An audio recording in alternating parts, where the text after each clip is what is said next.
আসসালামু আলাইকুম প্রিয় দর্শক, অন্য মঞ্চের আলাপ চাইতায় আপনাদের সকলকে আমন্ত্রণ জানাচ্ছি। সামনে এই মুহূর্তে কথা বলবো, এই কথাটি আমার নয়, কিংবা শেখ হাসিনারও নয়, কিংবা আওয়ামী লীগেরও নয়। এই কথাটি কে বলেছেন?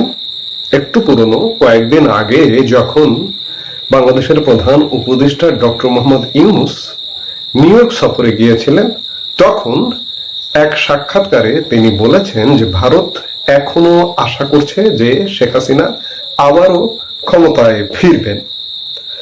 তিনি সাক্ষাৎকারে বলেছিলেন যে ভারতের স্বার্থ সম্পর্কিত এক প্রশ্নের উত্তরে তারা অর্থাৎ ভারত বরাবরই তাকে সমর্থন করে আসছে। যারা তার পেছনে আছেন তারা সম্ভবত এখনো আশা করছেন যে তিনি পূর্ণ গৌরবের সঙ্গে বাংলাদেশে ফিরে আসবেন, একজন বিজয়ী নেতা হিসেবে ফিরবেন। এই কথাটি ডক্টর মোহাম্মদ ইউনূস তার সাক্ষাৎকারে বলেছেন। বলবার বহুমুখী কারণ আছে। ডক্টর মোহাম্মদ ইউনূস অন্ততপক্ষে একজন পেশাজীবী মানুষ, এনজিও চালিয়েছেন দীর্ঘদিন। যখন দেশ চালাতে এসছেন তখন তিনি আসলে বুঝতে পারছেন যে তিনি যেভাবে চালাতে চান বা দেশটাকে, যে কোনো মানুষ কথা বলবে না, কথা না বলে সমর্থন দেবে, অকণ্ঠ সমর্থন দেবে তাকে, কিন্তু গত 14 মাসে তিনি সেটি করতে পারেননি। তার নিজেরও তো, তিনি রাতে যখন চিন্তা করেন তার নিজেরও তো একটা চিন্তা থাকে বা একটু ভাবনা আসে যে এই যে 14 মাস কাটিয়ে দিলাম, আমি আসলে কি করলাম, আমার অর্জনগুলা কি। অর্জনের কথা যখন তিনি নিজেই চিন্তা করেন তখন অর্জনের পাল্লা একদম শূন্য।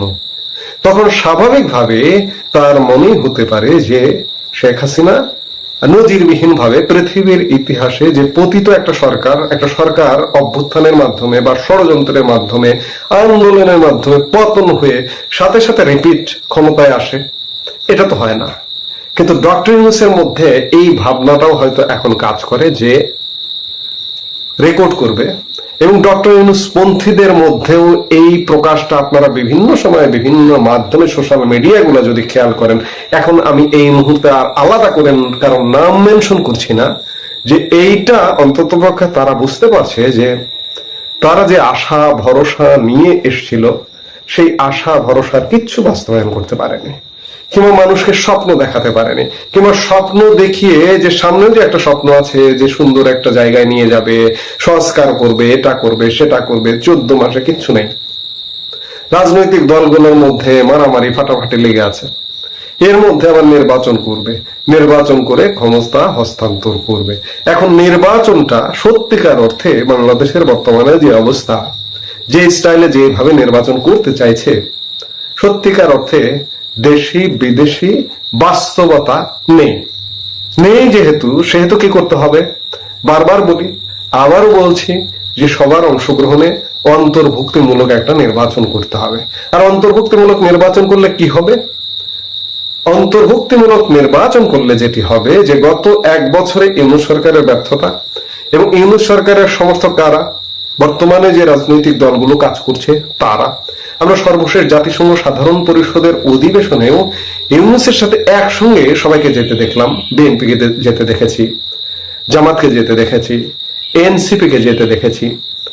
এই যেতে যখন দেখলাম তখন স্বাভাবিকভাবে বাংলাদেশের মানুষের এই ধারণাটা পরিষ্কার হওয়ার কথা যে ইউনূস সরকার একটা নির্দলীয় সরকার, ইউনূসের কোনো দল নেই, কিন্তু ইউনূসের পেছনে কারা আছে? বিএনপি, জামাত, এনসিপি। গত 14 মাসে ইউনূস সরকারের যত ব্যর্থতা, যত বিতর্ক, যত কলঙ্কিত কর্মকাণ্ড করেছে, সব দায়গুলো পড়ে আছে এই রাজনৈতিক দলগুলোর উপরে।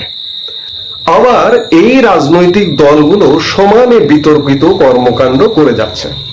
যখন করে যাচ্ছে তখন রাজনৈতিক দলগুলোর প্রতি মানুষের ভীত শ্রদ্ধা এসে গেছে।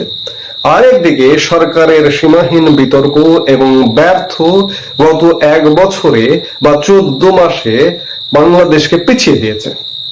আওয়ামী লীগ সরকার যে জায়গায় রেখেছিল সেখান থেকেও অনেক পিছিয়ে দিয়েছে।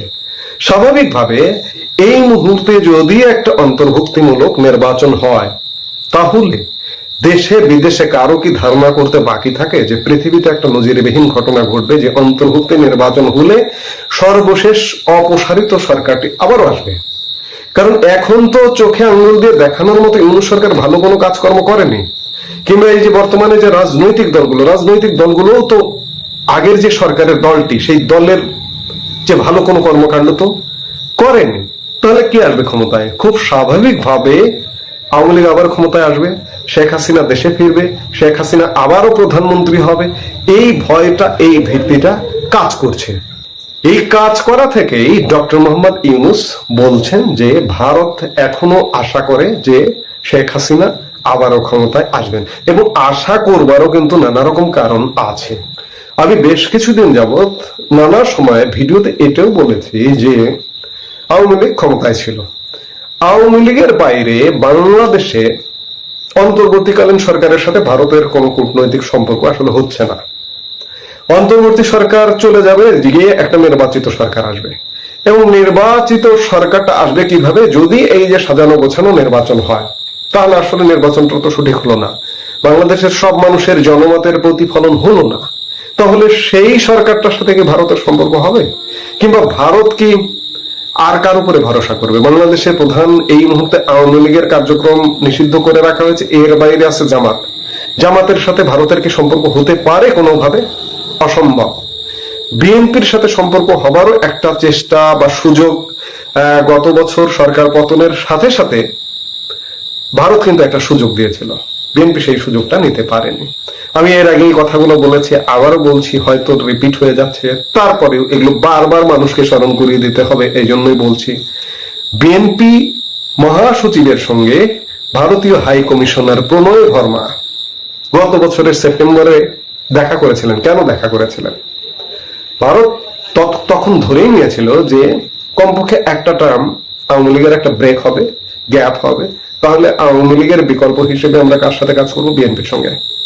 কিন্তু গত 13-14 মাসে বিএনপি ভারত নিয়ে যে খেলা খেলছে, লীলা খেলা খেলছে, জামাতের সুরে কথা বলছে, বিএনপি একটা মধ্যপন্থার দল, সেই মধ্যপন্থার জায়গায় বিএনপি নেই, মুক্তিযুদ্ধ নিয়ে কোনো জোরালো কোনো ভূমিকা পালন করে না, মুক্তিযুদ্ধ নিয়ে কলঙ্কিত করবার চেষ্টা হচ্ছে, তারপরে বিএনপি কোনো জোরালো ভূমিকা পালন করে না, অর্থাৎ সাম্প্রদায়িকতা এবং সাম্প্রদায়িকতার বিষ বাষ্প ছড়ানো হচ্ছে, সেটি নিয়েও বিএনপি খুব জোরালো কথা বলে না। আবার ভারতের সাথে সম্পর্ক উন্নয়নের চেষ্টাটাও প্রকাশ্যে দেখা যায় না, যদিও বিভিন্ন সূত্রের বরাত দিয়ে জানা যায় যে বিএনপি ভারতের সাথে যোগাযোগের একটা চেষ্টা অব্যাহত রেখেছে এই ইদানিং কালে। কিন্তু এখন আর ভারত বিএনপি কে বিশ্বাস করে না, জামাতকে তো বিশ্বাস করবেই না। বিএনপি কে বিশ্বাস না করবার নানা কারণ আছে। 2001 থেকে 6 সালের সেই ক্ষমতাকাল, সেভেন সিস্টার্স কে অস্থির করবার প্রচেষ্টা বিএনপি জামাত জোট আমলে, এরপরেও ভারত সবকিছু ভুলে বিএনপিকে একটা স্পেস দেবার চেষ্টা করেছিল, কিন্তু বিএনপি নির্বোধ, বিএনপি সেই সুযোগটা নেয়নি। যার দরুন আজকে আওয়ামী লীগকে আপনি যতই ঠেলে ফেলেন না কেন, ডক্টর ইউনূস যে কথাটি বলেছেন যে ভারত এখনো মনে করে শেখ হাসিনা আবারও ক্ষমতায় আসবেন, শেখ হাসিনা দেশে ফিরবেন, ডক্টর ইউনূস যে কথাটি বলেছেন এটি একদম সত্য কথা বলেছেন যে বাংলাদেশের প্রেক্ষাপট সত্যিকার অর্থে প্রস্তুত হয়ে গেছে, যে একটা অন্তর্ভুক্তিমূলক নির্বাচন হওয়া মাত্র আওয়ামী লীগ ভূমিধস বিজয়ে ক্ষমতায় আসবে। এটি আমরাও কখনো কল্পনা করিনি যে আওয়ামী লীগ এত তাড়াতাড়ি কামব্যাক করবে। গত বছর যখন আওয়ামী লীগের পতন হলো তখন কেউ কল্পনা করেনি, কেউ 10-20 বছরও বলেছে। কিন্তু বর্তমান বাংলাদেশের বাস্তবতা, ইউনূস সরকারের ব্যর্থতা, রাজনৈতিক দলগুলোর সীমাহীন বিতর্কিত কর্মকাণ্ডের কারণে আজকে আওয়ামী লীগ প্রাসঙ্গিক হয়ে উঠেছে এবং দেশের মানুষ, আপামর জনসাধারণ মনে করছে যে আওয়ামী লীগকে ভোট দিয়ে ক্ষমতায় আনবে, ভোট দেওয়ার সুযোগ পেলে। তাই জন্যই ভারতও মনে করছে ভারতের ওই যে বিশ্বাস করবার কোনো জায়গা নেই, ইউনূস সরকারকে বিশ্বাস করবার জায়গা নেই, জামাতকে বিশ্বাস করবার জায়গা নেই, বিএনপিকে বিশ্বাস করবার জায়গা নেই, এবং ছাত্রদের যে সমন্বয়কদের যে রাজনৈতিক দল সেটি তো আতুর ঘরেই মারা গেছে। কাজেই কাকে বিশ্বাস করতে হবে? আওয়ামী লীগকে। ডক্টর ইউনূস যেটি বলেছেন যে আওয়ামী লীগকে সহযোগিতা করছে, শেখ হাসিনাকে আশ্রয় দিয়েছে ভারত এবং আওয়ামী লীগ নেতাদের আশ্রয় দিয়েছে, এখানে তো রাগ ঢাকের কিছু নেই। 1971 সালে যেভাবে আশ্রয় দিয়েছিল, কিংবা 1975 সালে বঙ্গবন্ধু হত্যাকাণ্ডের পরে যেভাবে আশ্রয় দিয়েছিল, সেইভাবেই ভারত আশ্রয় দিয়ে আওয়ামী লীগকে আগলে রেখেছে। সেই জায়গা থেকে আওয়ামী লীগ যে পুনর্বাসিত হবে, আবার পুনরায় ক্ষমতায় আসবে, এটা ভাই দিনের আলোর মতো পরিষ্কার। এতে কোনো সন্দেহ সংশয়ের অবকাশ নেই। এই ভয়ে ভীত ইউনূস সরকার এবং নিউ ইয়র্কে গিয়ে সাক্ষাৎকারে প্রকাশ্যে বলছেন